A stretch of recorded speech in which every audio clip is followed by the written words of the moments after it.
संसार के बंधनों से छूटने के लिए हमको सत्संग की आवश्यकता होती है।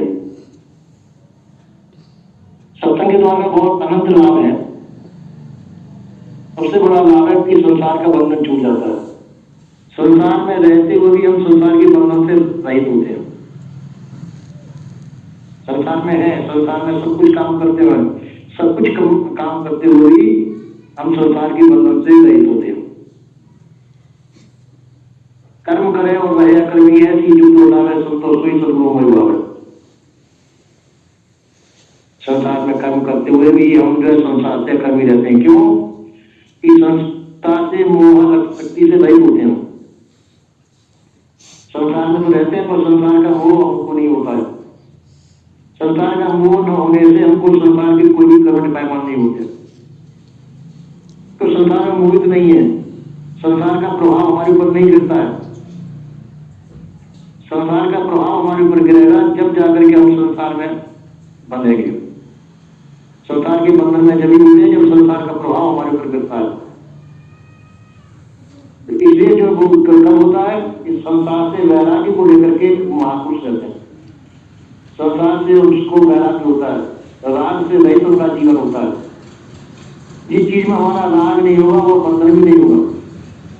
अगर तुम बैठे हो, तुम्हारे पास में लोग गाने बजाने वाले गाने हैं, अगर उस गाने में तुम्हारा रुझान नहीं है, तुम्हारी रुचि नहीं है, तो गाने बजाने होते हुए भी तुम उनको नहीं सुनोगे। जिस चीज में रुचि नहीं तुम्हारे पास में हो रही है वो चीज उसमें तुम्हारा ध्यान नहीं है, तो होता हुआ भी तुम्हारे लिए ना के बराबर है। इसी प्रकार से ज्ञानी पुरुषों के लिए संसार के सब खेल हुए हैं, पर ज्ञानी पुरुष उसमें विपायमान नहीं होते। संसार के खेल है केवल खेल मात्र है, उनमें प्रवृत्ति नहीं रहती। उनका प्रवृत्ति रहित जीवन होता है ज्ञानी पुरुषों का। सत्संग का सार ये है कि हम संसार में तो है पर संसार के प्रभाव से प्रभावित न हो। जो संसार में रहकर के संसार के प्रभाव से प्रभावित नहीं है वो संसार के बंधन में नहीं होता है।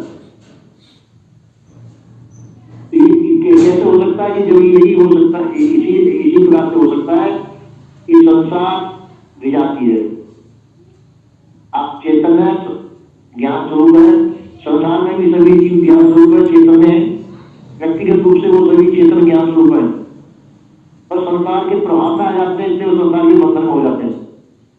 जब हम संसार के प्रभाव में बाधित होते हैं तो संसार हमारे लिए बंधन हो जाता है। संसार में है, संसार के सब कर्म करें पर संसार में बाधित न हो, संसार से प्रभावित न हो, तो हम संसार के बंधन में नहीं है। पर हम संसार के प्रभावित क्यों होते हैं? संसार में हम रुचि लेते हैं, संसार के खेल तमाशे में रुचि लेते हैं, संसार के प्रभाव में रुचि लेते हैं। नाते गोते रिश्ते हमने संसार से जोड़ रखे हैं, तो नाते गोते जोड़ने से और संसार के प्रभाव से उसको हर्षित हो गया, हमारा संसार में हर्षित होते हैं, शोकित होते हैं। हम संसार के प्रभाव से प्रभावित हो जाते हैं, संसार हमारे लिए बंधन का काम हो जाता है। जैसे हमारे संसार में तो ये होता है, हम संसार से जब संबंध जोड़ते हैं, नाते गोते रिश्ते जोड़ते हैं संसार से, तो उसमें हम हर्षित शोकित होते हैं। उसमें हर्षित कभी होंगे, कभी दुखी होंगे, कभी सुखी होंगे। उसका प्रभाव हमारे अंदर करने देगा, वो हमारे बंधन का कारण हो जाएगा।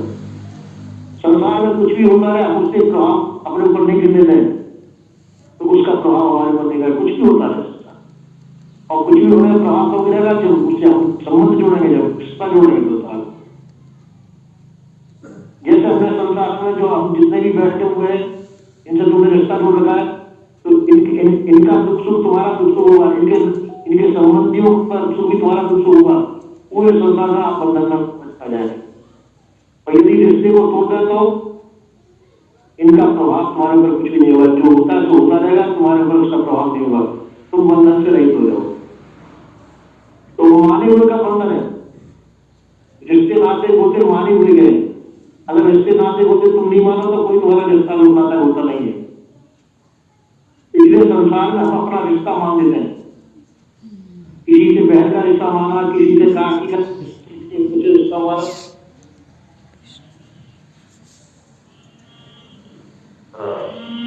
इस प्रकार से हम रिश्तों में बन जाते हैं और संसार के बंधन में आ जाते हैं। तो हमको चाहिए उस सही प्रभाव से हमको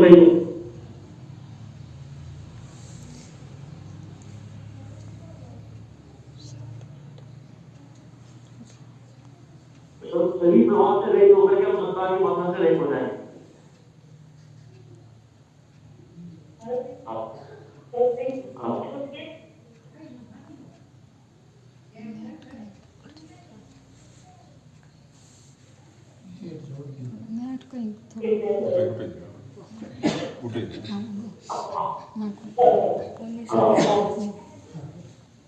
इसी प्रकार से जो है हम संसार के बंधन से रहित होना चाहते हैं। तो इसी प्रकार से यदि हम संसार का रस लेते हैं तो संसार का बंधन हमको भूलना पड़ेगा। संसार के जो जितने भी बंधन हो बंधनों में बंधेंगे हो, और संसार का रस मिले, संसार से नाता गोता न निभाए तो संसार के बंधन से मुक्त हो जाए। तो मुक्ति भी तुम्हारी मानी हुई है और बंधन भी तुम्हारा बनाया हुआ। बंधन और मुक्ति दोनों तुम्हारे बनाए हुए हैं। यदि आप बंधन को मानेंगे तो बंधन है, और बंधन को स्वीकार करें तो बंधन नहीं हुआ, तो आप मुक्त हैं। तो मुक्ति तुम्हारे हाथ में है और बंधन भी तुम्हारे हाथ में। अगर तुम जितना तुम्हारे समाज बैठा हुआ है सबसे आप बंधन जोड़ने में इनके दुख सुख तुम्हारे दुख सुख बन जाएंगे। अगर नाता नहीं है किसी से तो इनके दुख सुख तुम्हारे दुख सुख नहीं होंगे, आप दुख से नहीं होंगे। इसी प्रकार से विवेकवान पुरुषों को संसार में रहे, संसार से किसी प्रकार का संपर्क मतलब उनकी आसक्ति छोड़ दें। आसक्ति सही तो होकर के हम संसार में रहते तो संसार से हमारा साथ नहीं रहेगा। इससे हम संसार के बंधन से रहित हो गए। तो इसी प्रकार से हम जो विवेकवान पुरुष होते हैं संसार में तो रहते हैं पर संसार में आसक्त नहीं होते। तो आसक्ति रहित जीवन हमारा वैराग्यमय जीवन होता है। वैराग्यमान पुरुषों के कर्म नहीं बनते।